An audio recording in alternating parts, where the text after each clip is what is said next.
C'est une grâce de vous retrouver sur ce plateau, amis téléspectateurs et internautes. Notez que désormais, un broglio spécial dossier brûlant s'offre à vous en hebdomadaire sur votre chaîne préférée.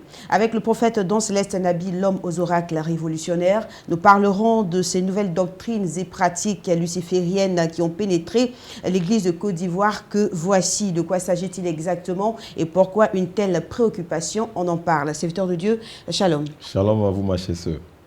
Un thème assez intéressant. Par la grâce de Dieu. Shalom à toi, Joël Azoussé. Shalom à Ali. Nous voulons rappeler pour nos chers téléspectateurs et internautes que le prophète Don Céleste Nabi est pharmacien de formation. Il est président, membre fondateur de la mission d'Iceva, l'Église de l'Évangile authentique. Il est porte-parole de la Ligue chrétienne des réformateurs des années 2000, donc de la LCR 2000.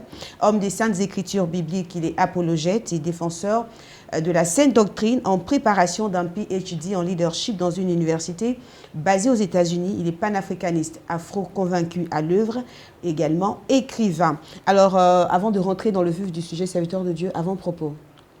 C'est un grand merci à tous nos amis téléspectateurs et internautes qui accordent du crédit au travail que nous faisons et qui nous appuient d'une manière ou d'une autre, notamment par la prière, par le soutien psychologique, financier, matériel à tous égards. Voilà, que Dieu les comble de ses grâces. D'accord. Alors, en jetant un regard franc sur la formulation du thème, on s'aperçoit que vous avez mis une nouvelle relativement à doctrine et pratique, entre guillemets. Pourquoi de fait? Y a-t-il un doute à ce propos? Non, madame, il n'y a aucun doute dans nos propos que nous enseignons depuis pratiquement 8 ans maintenant. La formulation du thème est sans équivoque. C'est bien ce qui est écrit et c'est ce que nous voulons dire que nous avons écrit. Nous avons mis nouvelles, entre guillemets, tout simplement parce que ça n'est point en soi des doctrines nouvelles ni des pratiques nouvelles à proprement dit. Ce sont des choses qui ont existé dans les siècles anciens quand nous considérons l'histoire de l'Église. Ce sont des enseignements et des pratiques que nos vaillants héros et prédécesseurs d'hier ont diligemment et vaillamment récusé, réfuté, condamné et stoppé de façon triomphale et puis magistrale. Mais ces choses-là sont à présent en train de refaire surface. Elles sont en train de revoir le jour par une sorte de recrudescence, d'exhumation et de résurrection. Ce sont des choses qui sont en train de refaire surface parce qu'elles n'avaient pas totalement disparu du champ de la foi chrétienne biblique authentique. Elles avaient été cachées pour la circonstance. Leurs promoteurs avaient battu en retrait pour revenir en force. Vous souvenez-vous de la parole de Jésus-Christ dans l'un de ses enseignements en Luc 14, versets 31-32, il dit « Quel roi, s'il va faire la guerre à un autre, ne s'assied d'abord pour examiner s'il peut avec 10 000 hommes, marcher à la rencontre de celui qui vient l'attaquer avec 20 000. S'il ne put, tandis que cet autre roi est encore loin, il lui envoie une ambassade pour demander la paix. Mais c'est une paix stratégique. Donc les faux prophètes d'hier, comme en face d'eux, les défenseurs de la foi, c'était des warriors, c'était des guerriers, comme ils leur ont tenu tête. Donc ils ont reculé pour revenir stratégiquement, comme vous le voyez présentement, avec tout ce qu'il y a. Voilà, je suis à vous. Justement, vous avez parlé de recrudescence, des pratiques qui avaient coutume hier, qui refont surface. On pourrait également se poser la question pourquoi, justement, toutes ces pratiques qui avaient contenu hier sont-elles donc de retour à nouveau? Mais c'est tout simple, mon frère Joël. La réponse saute aux yeux. C'est parce qu'il y avait du répondant solide en face hier, qu'il n'y en a plus, ou très peu de nos jours, que toutes ces choses-là et ces pratiques-là sont en train de refaire surface. Vous vous souvenez de la période de coronavirus? Mais en France, les écureuils venaient à Paris pour se promener dans les rues de Paris. Est-ce qu'ils peuvent maintenant? Beaucoup de pasteurs, je suis désolé de vous le dire, beaucoup de pasteurs se sont retirés du bon combat de la défense et de la confirmation de l'évangile dont Paul nous parle en 2 Timothée 4, versets 7 à 8. Moi, je suis tellement sidéré lorsque je vois sur les faits pas, j'ai combattu le bon combat. Et quand tu examines, c'était un ancien impudique. Quand tu examines, c'était un ancien sorcier. Quand tu examines, c'était un ancien mystique. Tu as combattu quel combat? Le combat du sexe n'est pas le combat dont Dieu parle. Le combat de l'arnaque n'est pas le combat dont Dieu parle. Arrêtez de tromper les cadavres là, soyons sérieux. Lui-même qui est couché là, avant de se coucher, il sait très bien qu'il n'était pas dans le bon combat. Voilà, aujourd'hui, beaucoup de pasteurs sont dans toute autre chose. Ils ne se battent plus contre le diable. Ils ne se battent plus contre les fausses doctrines, ni contre les démons. Mais ils combattent Dieu. Est-ce que vous savez ça? Mais quand vous combattez des serviteurs de Dieu authentiques, c'est que vous combattez Dieu lui-même. Pierre l'apôtre dit dans sa deuxième épître, ils ont les yeux pleins d'adultère et insatiables de péché. Ils amorcent les âmes mal affermies. Aujourd'hui, on voit des pasteurs en Côte d'Ivoire qui prêchent qu'il faut goûter aux femmes. Mais les chrétiens y croient. Ils ont le cœur exercé à la cupidité. Ce sont des enfants de malédiction. Après avoir quitté le droit chemin, ils se sont égarés en suivant la voie de Balaam, fils de Bosor, qui aima le salaire de l'iniquité. Aujourd'hui, beaucoup à cause de l'argent sont dans tout et n'importe quoi. Et le texte continue en disant que une ânesse muette faisant entendre une voix d'homme arrêta la démence du prophète. Aujourd'hui, beaucoup de serviteurs de Dieu sont comme des fous. Ils sont déments, Madame Wali. Sinon, franchement, comment peux-tu me dire que toi, tu es pasteur et puis tu laves une femme dans ses parties intimes? Comment est-ce possible? Comment est-ce possible? Ces gens-là sont des fontaines sans eau. Des nuées que chasse un tourbillon. L'obscurité des ténèbres leur est réservée. Avec des discours enflés de vanité. Ils amorcent par les convoitises de la chair, par les dissolutions. Ceux qui viennent à peine d'échapper aux hommes, qui vivent dans les... Aujourd'hui, les gens fuyaient le diable. Ils sont venus à l'église, ils retrouvent le même diable là-bas. Franchement, il y a un souci. Et vous dites non, faut que l'homme de Dieu là, il ne faut pas qu'il parle. Il leur promet la liberté quand ils sont eux-mêmes esclaves. Mais un pasteur qui est dans les sciences occultes, mais il n'est pas libre lui-même. Il est tenu par une patte initiatique. Et puis lui, il prêche le salut de Jésus-Christ. Arrêtez tout ça. Un pasteur commun. Mais lui-même, il est esclave des démons. Comment peut-il rendre libre? Voici l'équation. Il leur est arrivé ce que dit un proverbe. Vrai d'ailleurs. Le chien est retourné à ce qu'il avait vomi. La truie lavait ses vautrés dans le bourbier. Beaucoup de pasteurs sont comme des chiens. Ce qu'ils ont condamné hier, ils le font. Ils sont peut-être bien vêtus, mais laissez-moi vous dire que leur âme est souillée. Vous savez quoi? Satan ne meurt pas, les démons non plus. Ils ne mourront pas. J'espère que vous savez ça, non? Satan ne mourra pas, hein? Jamais Satan ne va mourir. Mais à la fin des temps, ils seront jetés dans le temps de feu, de souffle que Dieu leur a préparé, avec ceux qui vont suivre leur chemin.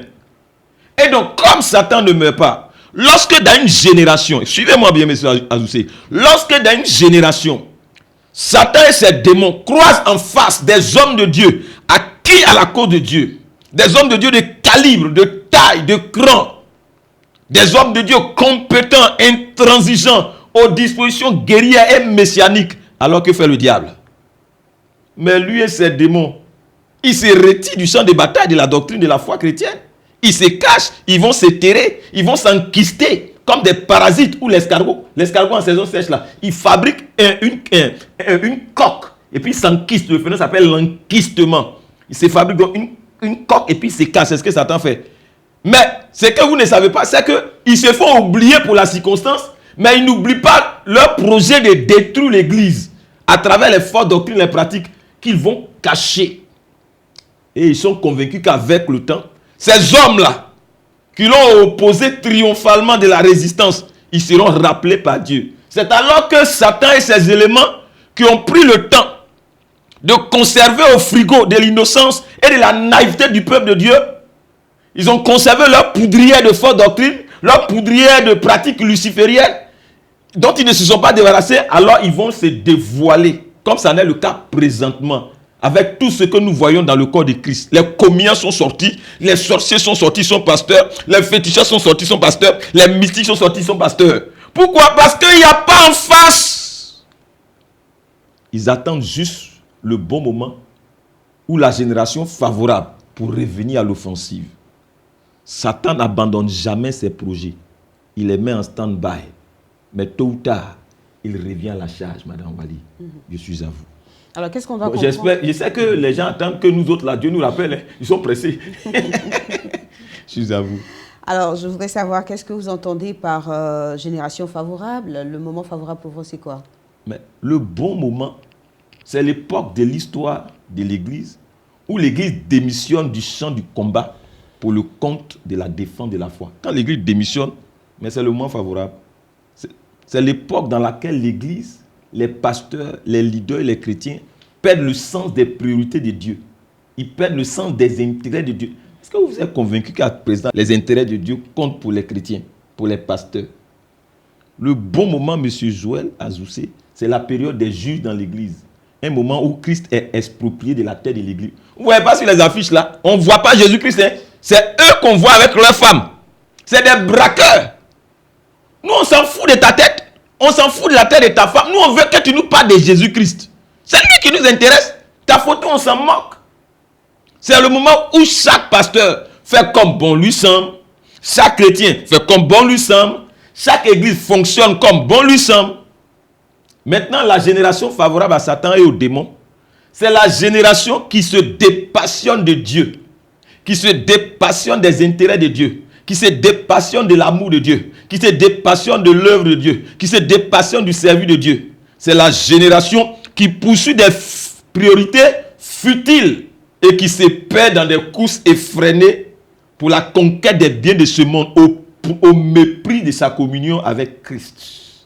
C'est la génération qui se livre à une foi chrétienne fantaisiste, d'amusement et de paganisme. C'est la génération qui a vendu la vision que Dieu lui a communiquée en tant qu'Église. C'est la génération dans laquelle il n'y a pas de leader avant-gardiste de la foi chrétienne biblique authentique. C'est la génération des chrétiens qui sont prêts à faire feu de tout bois. C'est là qui est prête à se corrompre sans même que le diable ne la courtise. Ces chrétiens qui sont prêts à troquer leur éternité pour les choses de la terre. Ceux-là qui, à la moindre proposition indécente de Satan, se livrent à lui au grand mépris des injonctions de Dieu et de sa parole. C'est la génération de ceux-là qui ne voient Dieu qu'en termes de ce qu'ils peuvent recevoir de lui, en termes de ce qu'ils peuvent gagner, tirer de lui, lui soutirer, mais non en termes de ce que Dieu les a appelés à faire. Ce sont ceux-là à qui importe très peu la santé de l'Église de Jésus-Christ, très peu la sérologie spirituelle des chrétiens de l'Église, très peu l'être, le devenir et l'avenir de l'Église. Dans tous les cas, lorsque Satan et ses démons qui ne meurent point sont contraints de se terrer et de terrer leurs doctrines et pratiques obscures sous la pression et l'opposition d'une génération d'hommes capables, et que dans la suite des temps, ces hommes-là sont rappelés et ces démons viennent à tomber sur une génération de vendus, d'incapables, de corrompus, d'incompétents. Mais les dégâts sont ceux que nous vivons présentement dans l'église de Jésus-Christ de Côte d'Ivoire et partout dans le monde. Je suis à vous. On souhaiterait justement avoir plus de détails. Que se passe-t-il concrètement quand Satan tombe sur une génération, comme vous l'avez dit, de vendus, une génération qui lui est favorable? Que se passe-t-il concrètement? Ouais. Mais ils vont simplement... Puisque vous êtes incompétents, vous êtes des vendus, vous ne pouvez rien faire pour vous lui opposer de la résistance. Mais ils vont simplement susciter une multitude de faux prophètes à l'église, une multitude de faux docteurs à l'église, de faux leaders à l'église, pour justement exhumer progressivement toutes les doctrines et pratiques à problème, à imbroglio. Ils vont susciter des gens, des présumés serviteurs, des présumés servants de Dieu pour porter victorieusement leur projet-là, accomplissement dans l'église. C'est ce qui s'est passé dans le corps de Christ et qui se passe présentement dans le corps de Christ depuis 3 décennies. C'est bien pour cela que Paul l'apôtre, en Actes le chapitre 20, a eu à dire ceci, en prévenant les anciens de l'église d'Éphèse. Vous savez que je n'ai rien caché de ce qui vous était utile et que je n'ai pas craint de vous prêcher, de vous enseigner publiquement et dans les maisons.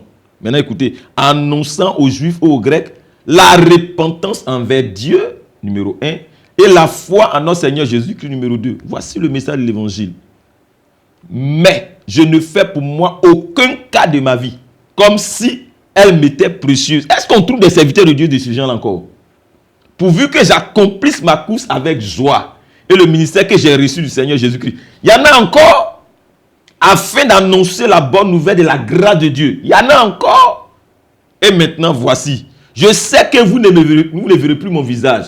Vous tous au milieu desquels j'ai passé en prêchant quoi? Le troisième élément. Premier élément, c'était quoi? La repentance. Deuxième élément, la foi en Jésus-Christ. Le troisième élément, le royaume de Dieu. Est-ce que ces trois-là, c'est prêché encore dans nos églises?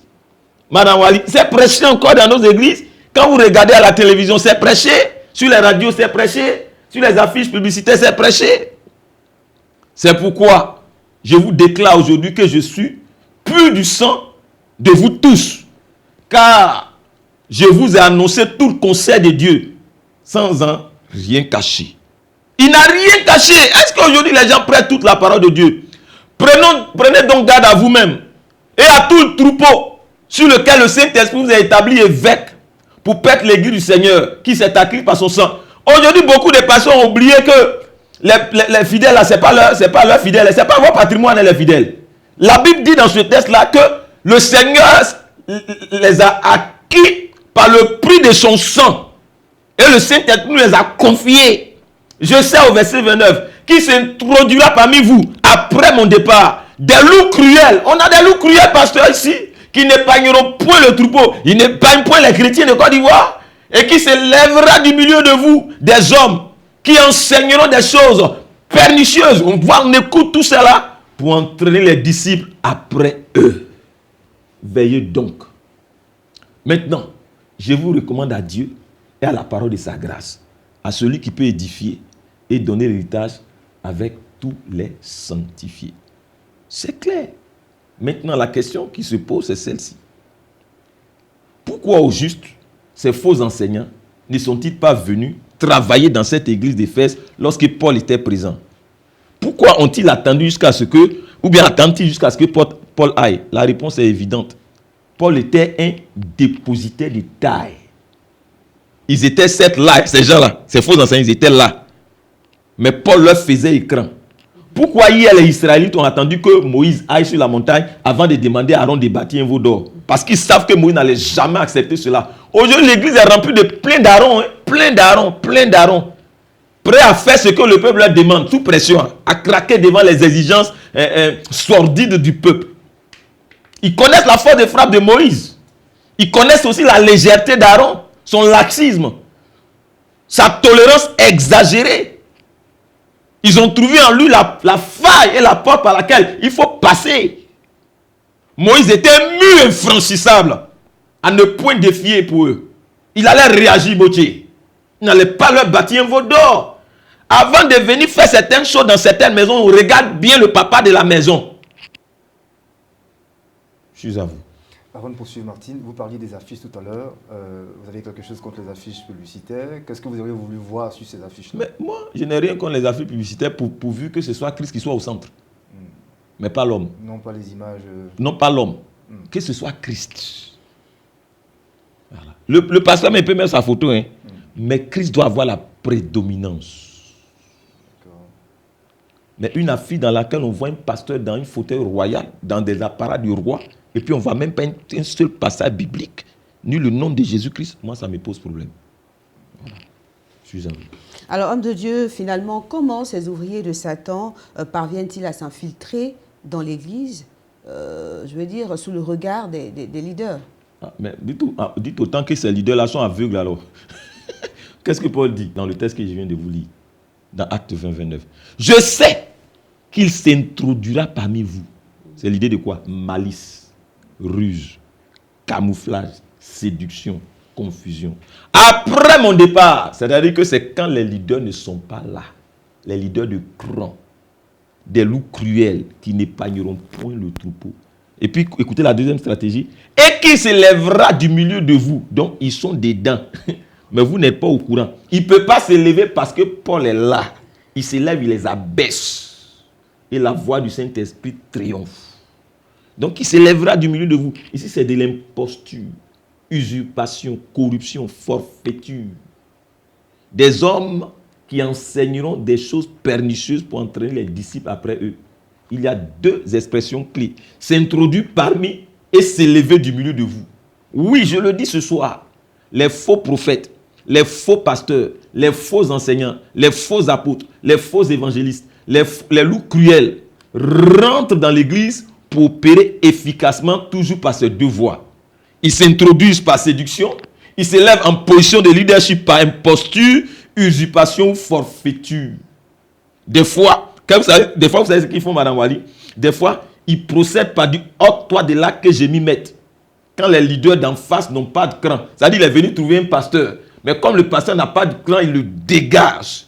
Deux fois encore, sinon à notre ère, qu'est-ce qu'ils font? C'est le peuple lui-même, le peuple de Dieu lui-même, les chrétiens eux-mêmes. Le peuple, je ne sais pas ce qu'il faut dire, c'est le peuple lui-même qui va chercher les faux prophètes pour les convoyer dans l'église et pour les établir pour la gratification de leur passion et leur inclinaison apostate. C'est le peuple lui-même. C'est le peuple, Madame Ali. C'est le peuple même qui va les chercher. Ils vont les chercher dans la sous-région. C'est le peuple même qui les invite. C'est le peuple qui les intronise et leur dresse le tapis rouge. Quand les chrétiens sont dégoûtés de la vérité de l'évangile de Jésus-Christ, quand les chrétiens sont dégoûtés du Saint-Esprit et qu'ils veulent vivre des sensations fortes, de menaces d'enfer, quand ils veulent s'enivrer des fables et des mensonges, ils vont chercher des mensonges et ils en font des pasteurs, des prophètes. Voilà, c'est eux-mêmes. Paul dit en 2 Timothée 4, versets 2 à 6. Prêche la parole, insiste en toute occasion, favorable ou non, reprend, censure, exhorte, avec toute douceur en instruisant. Car il viendra un temps, écoutez Madame Ali, écoutez M. Joël Azoussé, car il viendra un temps où les hommes ne supporteront pas la saine doctrine, mais ayant la démangeaison d'attendre les choses agréables, ça démange, ils se donneront, c'est pas moi qui le dis le texte, ils se donneront eux-mêmes, une foule de docteurs selon leur propre désir. Ils détourneront l'oreille de la vérité et se tourneront vers les fables. Aujourd'hui, quand ils prennent la vérité, tu as 5 membres. Quand tu mens, tu as 2 200 000 membres. Mais toi, sois sobre en toutes choses. Supporte les souffrances. Fais l'ouvrage d'un évangéliste. Remplis bien ton ministère. Nous allons remplir notre ministère jusqu'à ce que le Seigneur nous rappelle. Nous n'allons pas nous soumettre au desiderata, à la sauvagerie des chrétiens qui ne savent pas ce qu'ils veulent. Je vous avoue. L'apôtre Paul a parlé de douceur, mais le prophète est loin d'être doux. Qu'est-ce que vous appelez douceur? Vous pensez envoyer les gens en enfer, c'est doux? Envoyer les gens en enfer, c'est pas doux. Envoyer les gens en enfer, c'est pas doux. D'accord. Oui, je vous avoue. Alors, je reviens justement à une question tout à l'heure dont vous avez répondu. Pourquoi donc ces choses qui avaient été contenues hier sont-elles revenues à nouveau? Est-ce le fait justement d'un travail mal fait ou inachevé de vos prédécesseurs? Absolument pas. Et je refuse que vous asséniez de telles allégations. Je le refuse et je le recuse. Nos prédécesseurs d'hier ont été héroïques et ils ont été énormes. Ils ont été à la hauteur. Ils ont laissé leur santé, leur vie et tout dans ce combat.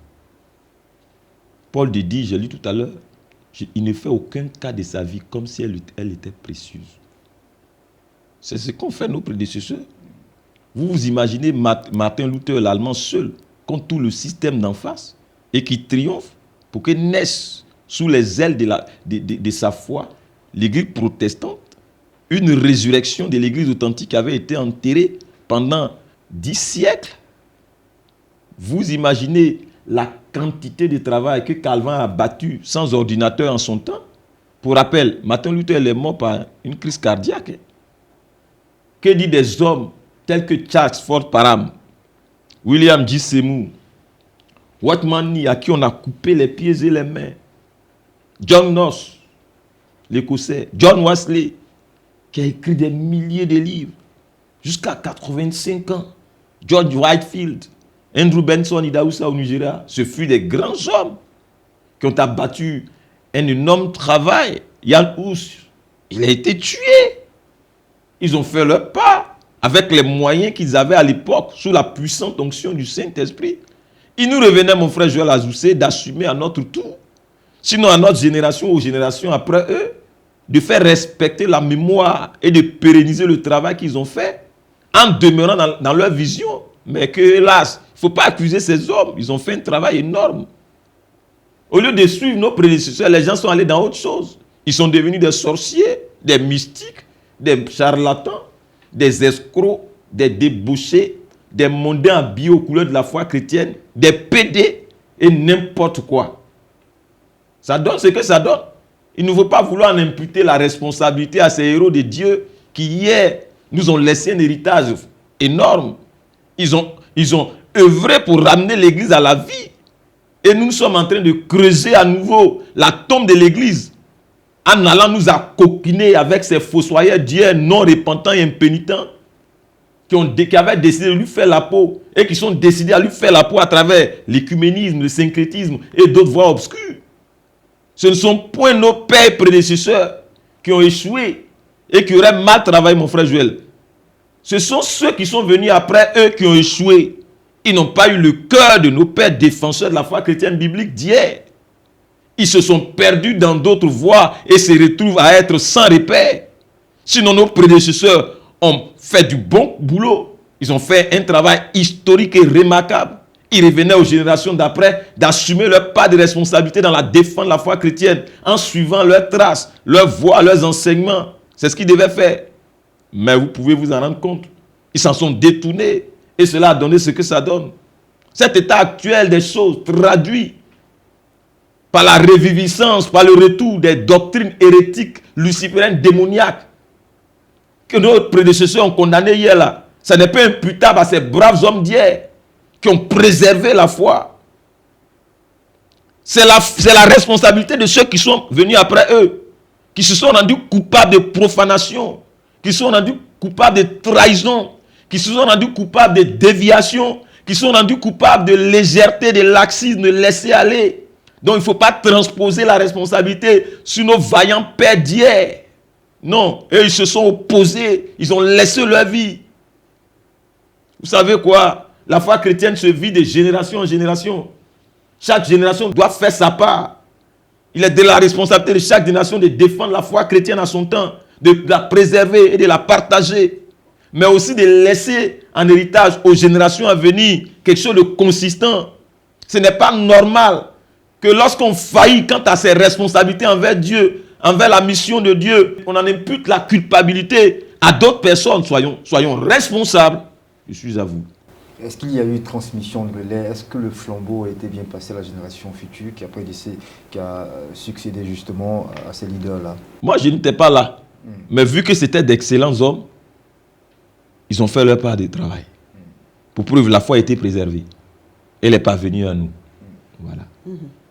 D'accord. Alors, totalement, hein, on va dire que vous assolvez littéralement vos prédécesseurs, mais pourtant l'adage dit que là où passe la tête du serpent, il passe également sa queue. Qu'est-ce que vous en dites? Écoutez, je l'ai dit et je m'en dédie point. J'ai dit ça effectivement. Je reviens encore sur ce proverbe de mon terroir. Savoir que là où passe la tête du serpent, il passe également sa queue. Cela est vrai.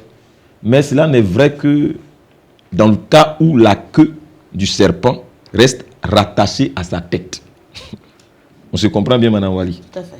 Mais une queue à part, avec une tête à part, comment est-ce possible que les deux puissent passer par le même endroit? D'ailleurs, en pareille situation, la queue ne reste en mouvement que pour quelques minutes d'agitation.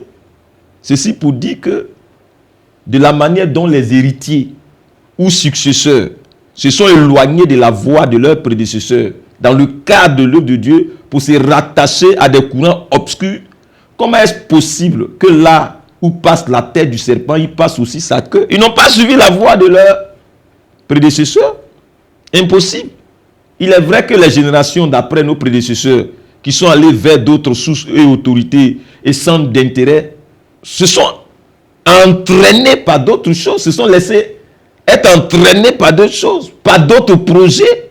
Ils ne sont pas restés dans la vision, c'est ce qu'il faut reconnaître. Ils n'ont pas persévéré dans le combat de nos prédécesseurs. C'est bien ce qui s'est passé. Et ça, il faut le dire. Voilà. Ils n'ont pas suivi la trace de nos prédécesseurs. Paul n'était pas un mystique. Pierre n'était pas un braqueur, un anarcheur. Tous ceux qui sont venus après eux, les pères de l'Église, les Polycarpes, tous ceux que nous connaissons, les grands noms, c'est des gens qui étaient intègres. Je suis à vous. Alors, que dites-vous de la thèse selon laquelle le succès sans successeur est un échec? Je ne partage pas trop entièrement cet avis et cette assertion. Pourquoi? Mais parce que pour tirer une telle conclusion, il faut d'abord répondre à la question qui a échoué. Parce que vous dites un succès sans successeur est un échec. Mais qui a échoué? Est-ce le successeur qui a échoué ou le prédécesseur? Et pourquoi y a-t-il échec? Il faut répondre également à cette question. Est-ce le fait du successeur ou le fait du prédécesseur? Pourquoi? Mais parce qu'on peut être un très bon maître, Madame Wali. On peut être un très bon pédagogue. Mais se retrouver avec des gens qui ont un tout autre cœur, un tout autre esprit, une toute autre vision et une toute autre philosophie. C'est pour cela que dans mon ethnie, dans mon peuple, on dit tu enfantes l'enfant, mais tu n'enfantes pas son cœur. Ce fut l'exemple du grand prophète de la Bible, Samuel, relativement à ses enfants. Il en a fait les frais. Samuel était droit, mais ses enfants étaient tordus. C'est pour cela que le peuple a revendiqué la monarchie. Le grand prêtre Élie aussi, c'était pareil. C'est pas ça. Élie marchait de façon droite. Mais ses enfants, qu'est-ce qu'ils faisaient? Ils venaient coucher à les filles au temple. Ils mangeaient les offrandes dédiées à Dieu. Mais leur papa, pour avoir été laxiste, n'ayant pas frappé, il en a fait les frais. Il est mort. Les enfants aussi sont morts. Sinon, répondez-moi s'il vous plaît. La période sombre, après tout cela, avec tout ce que ça comportait comme déviation, horreur, travers, autres, la période sombre, d'après Josué et Caleb, là, il y a une période des juges là. Était-ce imputable à Josué et Caleb, qui eux furent disciples de Moïse, qui sont montés au créneau et qui ont fait du bon travail, qui ont embrassé la vision de Moïse, qui ont suivi les pas de Moïse? Ceux qui sont venus après eux là, leur façon de s'être comportés, était-ce la faute de Josué et de Caleb? Après Josué et Caleb, qu'est-ce qui s'est-il passé? Qu'est-ce qui s'est-il passé? Il disait Josué 24. Le peuple répondit et dit, loin de nous la pensée d'abandonner l'Éternel et de servir d'autres dieux. Car l'Éternel est notre Dieu. Mais qu'est-ce qui s'est-il passé quand Caleb et Josué sont morts? Ce fut l'apostasie, le désordre, le chaos. Ces gens-là n'étaient pas sincères dans la réponse qu'ils donnaient à Josué. Ils avaient peur. C'était du bout des lèvres, par crainte de l'homme. Ils attendaient patiemment que Josué et Caleb ne soient plus pour passer à l'offensive. Le désordre était leur idéal dans leur cœur. Le leadership de Dieu les étouffait. Pour preuve, je lis pour vous. En ce temps-là, il n'y avait point de roi en Israël. Chacun faisait ce qui lui semblait bon. Juge 17, verset 6. Juge 21, verset 25. En ce temps-là, il n'y avait point de roi en Israël. Chacun faisait ce qui lui semblait bon. Vous voyez, c'était leur idéal. Maintenant que le leader n'est pas là, mais ce n'est pas la faute du leader. Je suis désolé. Donc, dire qu'un succès sans successeur, c'est un échec. Laissez-moi vous dire que ça peut être l'échec du successeur, comme ça peut être l'échec de celui à qui on succède. Je suis à vous. D'accord. Alors, homme de Dieu, nous allons à présent rentrer dans le vif de notre sujet brûlant. Quelles sont au juste ces nouvelles doctrines et pratiques lucifériennes qui ont pénétré l'Église de Côte d'Ivoire? Madame, elles sont tellement nombreuses, ces nouvelles doctrines et pratiques qui ont pénétré l'Église de Côte d'Ivoire et qui ont été adoptées au suffrage quasi universel. La liste est non exhaustive. Mais pour une question de pédagogie et de méthodologie, nous allons nous limiter aux plus désastreuses, aux plus en vogue. Voilà. Et la semaine prochaine, je vous promets que nous allons attaquer la première de ces doctrines pratiques. Ces offrandes bizarres qu'on voit là. On va en parler. Je suis à vous. Je vous souhaiterais qu'on s'arrête là. Paix sur votre foyer. Vous aussi, paix sur vos foyers. Merci. Amen. Voilà, donc, amis téléspectateurs et internautes, vous l'avez bien compris, on se donne rendez-vous par la grâce de Dieu la semaine prochaine. L'homme de Dieu promet de revenir pour nous parler de ces pratiques, de ces nouvelles pratiques et doctrines lucifériennes qui ont pénétré l'Église de Côte d'Ivoire, notamment, vous avez parlé... Les offrandes bidons, bizarres et intempestives. Waouh, ce sera fort. Voilà, donc on se retrouve tout simplement la semaine prochaine. Merci de nous avoir suivis. Shalom. Shalom.